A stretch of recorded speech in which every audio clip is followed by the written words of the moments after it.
ഇനി കോഴിക്കോട് ഗ്രാൻഡ് മസ്ജിദിലേക്ക് വീണ്ടും നമ്മൾ മടങ്ങിച്ചിരുന്നു. ചെറിയൊരു സാങ്കേതിക പ്രശ്നം ഉണ്ടായിരുന്നു. ദീപക് തർമ്മണ വീണ്ടും അവിടെ നിന്ന് ചേരുകയാണ്. ദീപക് തർമ്മണ, ഈദ് മുബാറക് പറയൂ.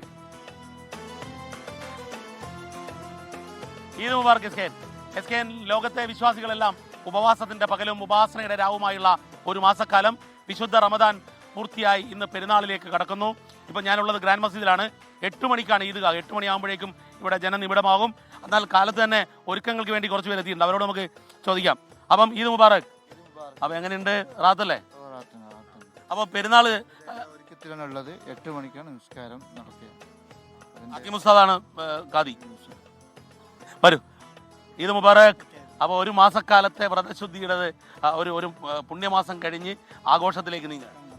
ഇന്ന് മുസ്ലിങ്ങളെല്ലാവരും, ലോകത്തെ എല്ലാ മുസ്ലിങ്ങളും ഈ ഒരു മാസക്കാലം, ഈ വർഷം 29 ദിവസമാണ് നമുക്ക് നോമ്പ് കിട്ടിയത്. ഇന്ന് നോമ്പ് നോറ്റു. അൽഹംദുലില്ലാ. ഇന്ന് എല്ലാവരും പെരുന്നാൾ നമസ്കരിക്കാൻ വേണ്ടിയിട്ട് യുദ്ധഭീതിയിലാണ് ലോകം. ആ സമയത്താണ് പെരുന്നാൾ നമസ്കാരം. ലോകം യുദ്ധഭീതിയിൽ തന്നെയാണ്.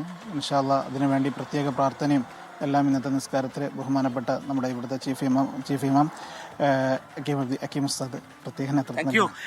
ഒരു പ്രധാനപ്പെട്ട കാര്യം, ഈ പെരുന്നാളിൽ ലോകത്തെ ഇസ്ലാം മത വിശ്വാസികൾ പ്രത്യേകിച്ച് കാന്തപുരം ആഹ്വാനവും ചെയ്തിട്ടുണ്ട്. പെരുന്നാൾ പ്രാർത്ഥന യുദ്ധം അവസാനിപ്പിക്കാൻ വേണ്ടിയാകണം. അതായത് ഈദ്ഗാഹുകൾ നടത്തേണ്ടത് പെരുന്നാളിന്റെ നമസ്കാരത്തിൽ പ്രത്യേക പ്രാർത്ഥന യുദ്ധം അവസാനിക്കാൻ വേണ്ടിയാകണം. ഈ പെരുന്നാളോടുകൂടി യുദ്ധം അവസാനിക്കണം. അതിനുവേണ്ടിയുള്ള പ്രാർത്ഥനയാണ് ഉണ്ടാകേണ്ടത് എന്നുള്ളതാണ്. 8 മണിയോടുകൂടി ഈദ്ഗാഹ് ആരംഭിക്കും. അതിനുവേണ്ടി ഇപ്പോൾ വിശ്വാസികൾ ഗ്രാൻഡ് മസ്ജിദിലേക്ക്, ഈ ജാമിയൽ ഫുത്തൂയിലേക്ക് എത്തിക്കൊണ്ടിരിക്കുകയാണ്. S K.